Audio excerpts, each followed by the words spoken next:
C'est un plaisir pour moi que de vous parler aujourd'hui d'un personnage qui a été mon maître, Paul Collar, à ne pas confondre avec le papyrologue Paul Collar, membre de l'Académie. Paul Collar serait le premier surpris s'il apprenait qu'en 2014, 100e anniversaire du début des fouilles de l'école française d'Athènes à Philippe, en Grèce du Nord, on avait célébré ses travaux dans ce site par une exposition, par un colloque, par des conférences qui se poursuivent encore aujourd'hui. Il le serait encore plus en apprenant que les archives de la mission qu'il conduisit à Palmyre de 1954 à 1956 et en 1966 revêtaient soudain, du fait de la destruction de l'édifice par Daesh, une valeur inestimable. La seconde vie de l'activité scientifique de ce savant modeste et discret, natif de Genève en 1902 et mort dans cette ville en 1981, ne manque pas d'étonner. Une comparaison avec celle de quelques-uns de ses contemporains, éminents et respectés de leur vivant, mais largement oublié aujourd'hui, serait cruel. Cela d'autant plus que de son vivant, Paul Collar a souvent été considéré par eux avec un certain dédain. Paul Collar naît à Genève le 19 avril 1902. Il est le fils d'un architecte genevois connu. Au terme de ses études à la faculté des lettres de l'université de Genève, il approche son professeur d'archéologie, le très savant Waldemar Deona, bien connu dans les milieux de l'école française d'Athènes, et lui demande « Cher maître, est-ce que vous soutiendriez ma candidature en qualité de membre étranger de l'école française d'Athènes ?» Et Waldemar Deona, et je cite ici Paul Collar, lui dit « Vous n'y songez pas. La carrière d'archéologue est bien trop encombrée, vous n'y aurez aucun avenir. Orientez-vous plutôt vers le grec moderne. » Waldemar Deona avait lui-même succédé comme membre étranger à l'école française d'Athènes à un céramologue également genevois, Georges Nicole, qui était le premier membre suisse de l'école. Une fois ses études achevées, Paul Collar part pour Paris, comme beaucoup d'entre nous, les Suisses, qui n'avaient pas de formation post-grade, et toujours pas aujourd'hui d'ailleurs, va suivre les cours de savants archéologues hautes études. Et puis cette même année, en 1926, il devient membre étranger de l'école française d'Athènes. Pierre Roussel, le directeur de l'époque, lui donne la responsabilité de Philippe, et Paul Collar y fouille jusqu'en 1935, écrit un livre, Philippe, ville de Macédoine, paru en 1937, et le site de Philippe a aujourd'hui été inscrit au patrimoine de l'UNESCO, le 15 juillet 2016. Sans revenir plus longuement sur cette partie de la carrière de Paul Collar, qui a été largement illustrée ici même ces dernières années, je voudrais citer ici un témoignage d'un membre actuel de l'école française d'Athènes qui s'appelle Clément Sarazanas, qui dit qui a au fond repris, c'est la troisième génération des savants qui ont bénéficié des œuvres de Paul Collar. La première génération, c'est la mienne, la deuxième, c'est celle de Cédric Brella, la troisième, c'est Sarazanas, qui travaille aussi au corpus des inscriptions grecques et latines de Philippe. Il m'écrit qu'il a pu s'appuyer sur les archives manuscrites de Paul Collar. De ce dernier, j'ai notamment eu recours aux carnets, et ces carnets, Paul Collar les a conçu et développé pendant tous ces déplacements. Collar prenait soin de relever, de noter les dimensions des pierres, ce qui a souvent permis de compléter les lemmes et ce qui a remplacé des pierres qui aujourd'hui sont disparues. Mais c'est surtout le fond photographique de Paul Collar sur lequel nous allons revenir et dont vous avez un spécimen ici au tableau. C'est ce fond photographique qui est tout à fait extraordinaire parce que Paul Collar, dans la tradition d'ailleurs de Fred Boissonnat, nous a livré des photographies souvent extraordinaires. Sarazanas termine en disant « Avec la fréquentation de ces archives manuscrites et photographiques, et malgré des générations d'écart, je me sens en quelque sorte un héritier de l'œuvre et du projet de Paul Collar. Je n'oublie pas en effet que c'est lui qui avait été à l'initiative du corpus des inscriptions grecques et latines de Philippe. » Paul Collar a constitué donc des archives à Philippe. Vous avez ici quelques photographies du dégagement du forum de Philippe Et ici, vous avez Paul Collard avec ses ouvriers. Remarquez le casque colonial, sa petite cigarette au bec, sa cravate, son costume, lui également colonial, alors que ici, les plus sportifs avec des godillots en France, des chaussures à clous, des guêtres, pantalons, cravate et casque colonial dans le site de Philippe. Collard était très attaché à l'école française d'Athènes. Vous avez ici une des photographies romantiques qui immortalise son souvenir et son passage à l'école. Le palmier, Madeleine, sa jeune épouse, lui-même encadré par ses anciennes fenêtres de l'école. Paul Collard adorait l'école, gardait un souvenir inoubliable. Il a rencontré plusieurs membres de l'Académie ultérieurement. Ici, à Malia, Pierre de Margne. Ici, partant en train à vapeur d'Athènes en direction d'Istanbul, sur le quai, Paul Collard et Étienne Lapalus, et penchant la tête par la fenêtre, Pierre de Vambèze. Ici, un autre cliché de Collard qui est, en fait, de l'appareil de Collard, bien qu'il soit sur la photo, donc c'est pas lui qui a fait le cliché, une visite au Mont Athos avec une personnalité célèbre ici et encore aujourd'hui, Louis Robert à droite, et plusieurs moines. Donc ce sont ses amis qui ont entouré Paul Collard et ce sont ses amis qui l'ont accompagné pendant sa vie. Ici, évidemment, c'est une image un peu moins glorieuse et moins romantique. C'est un peu plus tard, en 1968, à Philippe, Madeleine et Paul Collard. Paul Collard qui a pris un petit peu d'embonpoint, mais ça ne l'a pas empêché de continuer à travailler. Paul Collard avait rencontré à l'école Henri Seyrig, qui était secrétaire général jusqu'en 1929, avant de devenir le directeur général des antiquités de Syrie et du Liban. Il a donc été très impliqué dans l'archéologie qui nous intéresse le plus aujourd'hui. Collard était proche aussi de Seyrig parce que Seyrig avait épousé une jeune femme qui s'appelait Hermine de Saussure, qui est la petite fille d'Horace Bénédicte de Saussure, savant bien connu, et donc aux origines franco-suisses. Et comme vous le savez certainement aussi, Henri Seyrig était le père de Delphine Seyrig. Paul Collard est rentré de Philippe dans les années 30, il faisait des saisons de fouilles, mais il habitait Genève et il a passé une période assez difficile, caractéristique de ce qui arrive aux archéologues souvent, c'est-à-dire de ne pas avoir d'activité professionnelle, surtout pas de salaire. Entre 1930 et à peu près 1940, il a fait une traversée du désert qui a été allégée justement par Seyrig, qui l'a invité à travailler à Baalbek. Il a fait donc plusieurs séjours au Liban, au cours desquels, avec Pierre Coupel, l'architecte qui était attaché à la mission service des antiquités syrien, et il a travaillé donc sur ce grand hôtel et sur le petit hôtel de Baalbek, dont il est issu, dont il a produit 2 volumes qui sont parus plus tard après la guerre. La guerre mondiale entraîne un abandon des sites archéologiques et des destructions très importantes dans le Proche-Orient, et c'est encore sur la proposition de Henri Seyrig qu'il accepte une mission d'expertise au Liban et en Syrie. C'est l'un des premiers mandats mis sur pied par l'UNESCO qui venait d'être créé en 1945. Rappelons que l'organisation a été créée le 16 novembre 1945, au lendemain de la Seconde Guerre mondiale.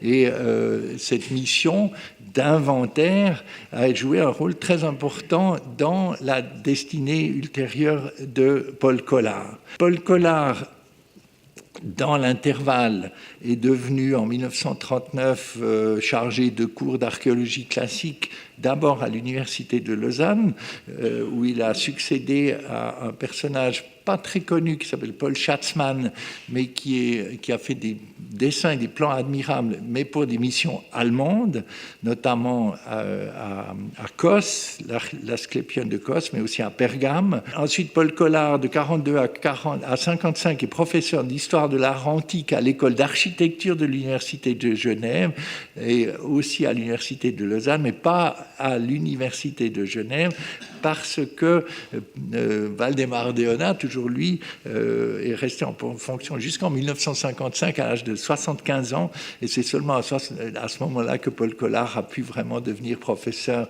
d'archéologie et d'histoire ancienne à l'Université de Genève, dont il est à la faculté des lettres, dont il est devenu ensuite doyen.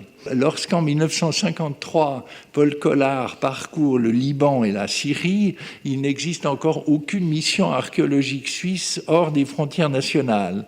La Suisse, comme on le dit et comme vous le savez, n'a pas de passé colonial, n'avait pas non plus de passé archéologique. Les seuls archéologues suisses qui étaient actifs hors de Suisse, c'était des individus comme justement Georges Nicole ou Waldemar Deona, Paul Collard. Peu de chercheurs en archéologie étaient sortis des frontières nationales et nous n'avions pas, à l'instar de la France, une grande école française d'archéologie en Grèce par exemple, ni d'ailleurs d'institut en Italie non plus, ni en Égypte. Paul Collard a bénéficié d'une réorganisation de la recherche suisse par la création en 1952 de ce qui s'appelle ici le CNRS et en Suisse ça s'appelle le Fonds national suisse de la recherche scientifique. C'est grâce au soutien du Fonds national suisse de la recherche scientifique que Paul Collard a pu s'élancer et lancer plutôt une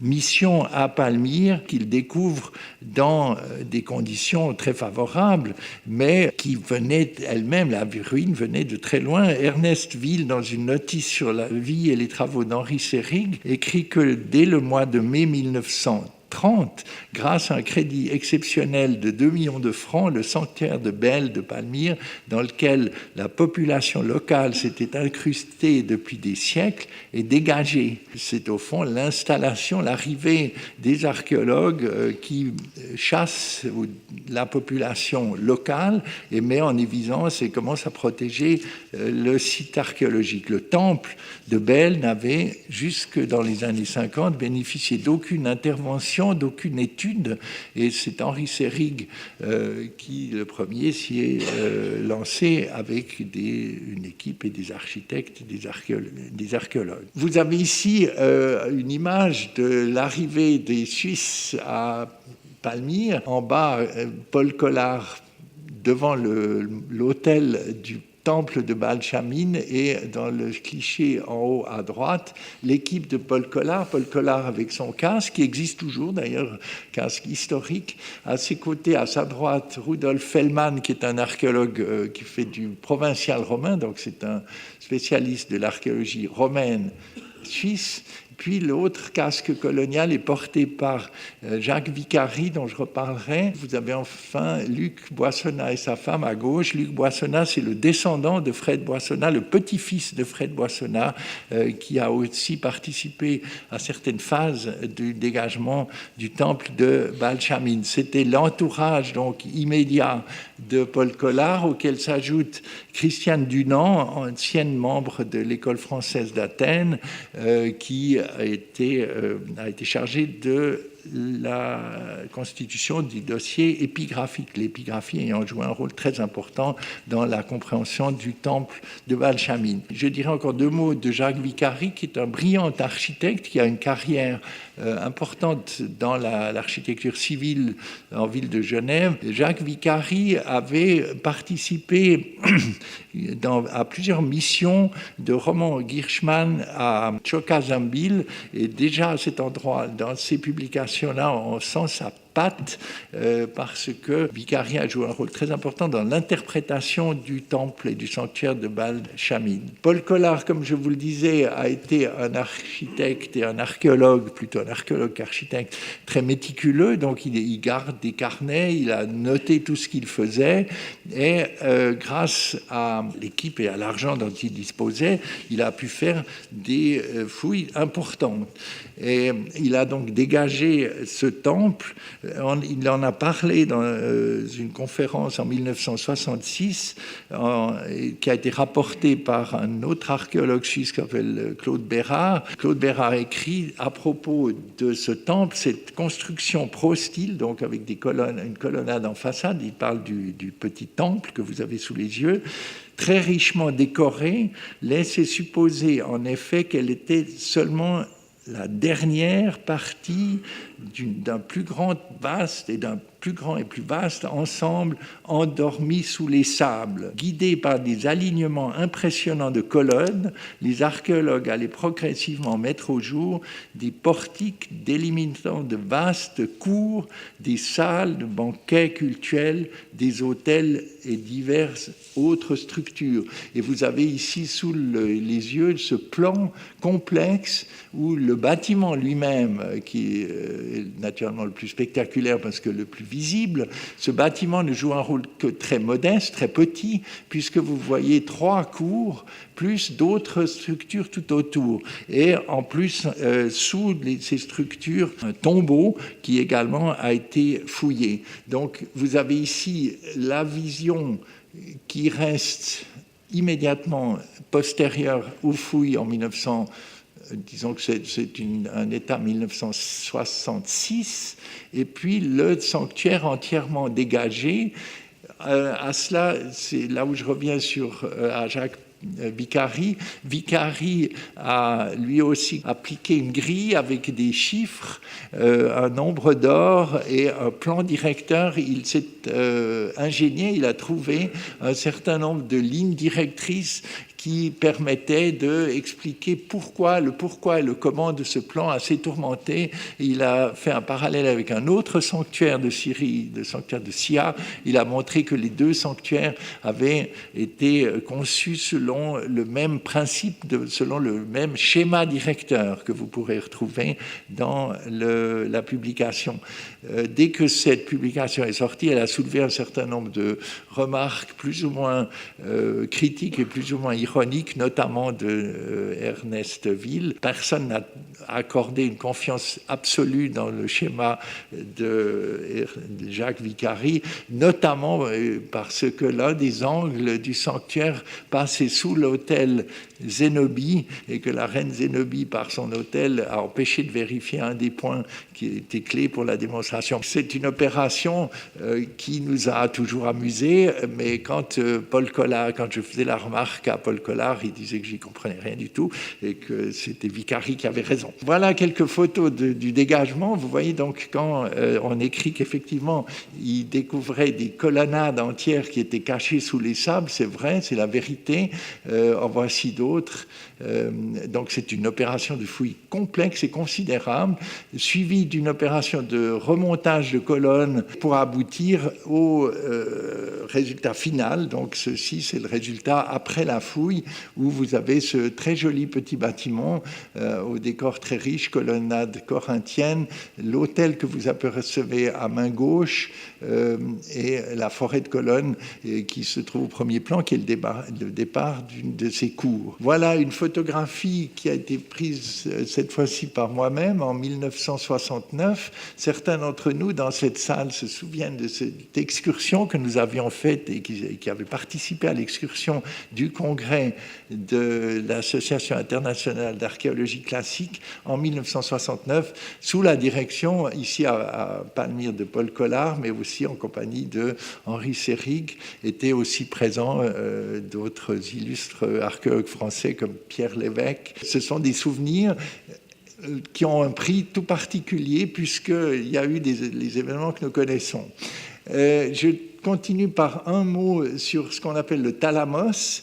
À l'intérieur du sanctuaire, à l'intérieur du temple, se dressaient un certain nombre de structures qui sont propres au culte, à l'exercice du culte de la divinité de Balchamine. Ce thálamos, comme vous le voyez ici, a été restitué, reconstruit, restauré par la mission suisse de Paul Collard à partir de 54 blocs qui ont été relevés, qui avaient été réutilisé, disions-nous jusqu'aujourd'hui, pour une église chrétienne. J'ai appris que c'était pas sûr du tout, et alors je n'ose plus trop dire que ces blocs, contrairement à ce qu'écrit Paul Collard, appartenaient à une église chrétienne. Bref, toujours est-il que 54 blocs ont été rassemblés, restaurés selon le plan que vous avez dans l'image, et selon la photographie avec le plan à main droite, la photographie également datant de 1969. Vous voyez donc une construction très soignée, très élégante,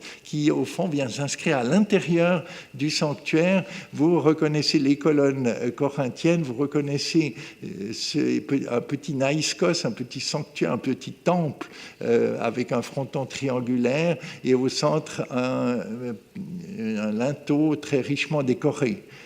Ça, c'est donc l'intérieur du temple de Baal Shamin. La publication a suivi dans les années 69, quand Paul Collard était directeur de l'école de l'Institut suisse de Rome. Il y a donc toute une série de volumes qui sont parus, un volume sur la topographie et l'architecture, un volume sur les inscriptions dû à Christian du Nord, un volume dû à Rolf Stucky sur la sculpture, et des volumes aussi dus à Rudolf Fellmann sur les petits objets. Voilà encore une photographie toujours de la même époque, toujours de 1969, qui vous montre le sanctuaire dans toute sa splendeur. Et puis voilà ce qui est arrivé. Alors évidemment, c'est un choc quand on passe de l'un à l'autre. Ce sont des photographies que nous devons à la générosité de Michel Gawlikowski, qui était aussi un ami de Paul Collard, qui a travaillé à la tête de la mission polonaise, qui est parmi nous, M. Gawlikowski, que je remercie, et qui m'a communiqué ces images. 2 mots sur le temple de Bel, donc vient d'être question. Je apporte simplement des photographies du fond Collard. Ça, c'est une photographie de 1969 aussi, lors du congrès d'épigraphie, et ça, c'est la photographie d'aujourd'hui. Encore une autre photographie Collard, et puis la photographie du même angle, au même endroit aujourd'hui, avec un amas de déblais. Le musée tel qu'il était et le musée tel qu'il est. Les restaurations exécutées par les restaurateurs polonais de la mission polonaise toute récente. Et voilà un peu comment je terminerai avec ces 2 publications, Adieu Palmyre, Paul Venn. Il y en a d'autres encore. Maurice Sartre, qui est parmi nous, vient de publier un livre aussi. Enfin, beaucoup de livres sont parus. Je conclus par 2 points. La première chose, c'est que, comme vous l'avez entendu, Paul Collard était un homme extrêmement discret, un homme qui travaillait dans le secret, qui n'était pas un homme de relations publiques développées. Et c'est cet homme qui a assemblé une documentation extrêmement riche, non seulement photographique, mais carnets, plans, et toutes ces archives sont à disposition à l'Université de Lausanne. Au fond, l'idée que nous avons eue, Pierre Gros et moi-même, en organisant cette journée, c'était en partie de faire des exposés scientifiques, en partie de rendre attentif un public élargi à l'existence simplement de ces documentations. Cette documentation est à disposition. Quelqu'un disait ce matin qu'il était important que ce soit les Syriens qui reprennent possession de leurs ruines. Bien sûr que c'est important, et bien sûr que nous allons les aider si la paix revient, et toutes ces photographies, tous ces dessins sont à la disposition de qui veut pour remonter les colonnes ou les murs si c'est possible, et en tout cas peuvent aider à restituer ces sanctuaires et ces bâtiments par des restitutions électronique en 3D. D'ici qu'on remonte le temple de Bel physiquement, il y aura beaucoup de temps, tandis qu'on peut on peut reconstituer ces bâtiments par phase, début, suite, fin, destruction. On peut les changer. La restitution en 3D ne coûte pas grand-chose. C'est du travail évidemment en bureau, mais elle est toujours réversible, ça ne porte aucune atteinte à la ruine, et ça permet quand même de faire rayonner le passé de Palmyre. Ça, c'est un des aspects que je voudrais souligner. Le second, c'est rendre hommage à Paul Collard. Paul Collard, qui, comme je le disais, était une personnalité discrète. L'Académie lui a d'ailleurs donné la médaille Perrault il y a quelques années, avant sa mort, donc dans les années 70, ce dont il a été très touché. Mais c'était pas quelqu'un qui se mettait en évidence. Il a plutôt eu, comme je l'indiquais tout au début, mauvaise presse. Il était ambitieux, il aurait bien voulu faire plus. Et finalement, quand il était directeur de l'Institut suisse de Rome, il a monté un projet de fouilles suisses sur le site de Camarina en Sicile, mais il s'est heurté justement à quelques obstacles locaux en Suisse. C'était le Fonds national qui venait de financer la mission archéologique suisse à Érythrée en EB en 1964, l'arrivée d'un nouveau projet proposé par Collard au nom de l'Institut suisse en 1968 s'est heurté à un veto sec et sonnant du président du Fonds national suisse de la recherche scientifique. Donc la Suisse n'a jamais bénéficié d'une fouille en Italie parce que ce projet a été tué dans l'œuf, mais je dois le dire, et ayant beaucoup travaillé pour la mission archéologique suisse, l'école suisse d'archéologie en Grèce, j'aurais mauvaise grâce à m'en plaindre, mais Paul Collard a tout de même fini sa carrière par un échec dont il a beaucoup souffert. Il était directeur de l'école, de l'Institut suisse de Rome, il a démissionné, il est un peu amer et un peu découragé, il s'est retiré à Genève. Ce qui est sûr, c'est que beaucoup d'entre ses contemporains, comme je l'indiquais aussi au début, sont largement oubliés sur le plan scientifique, tandis que nous venons, ici même, en 2015, nous rendions hommage à Collard à Philippe. Aujourd'hui, nous rendons hommage à Collard à Palmyre. Donc, Philippe puis Palmyre ont assuré à Paul Collard une survie publique et scientifique qui encore est promise un bel avenir. Merci beaucoup de votre attention.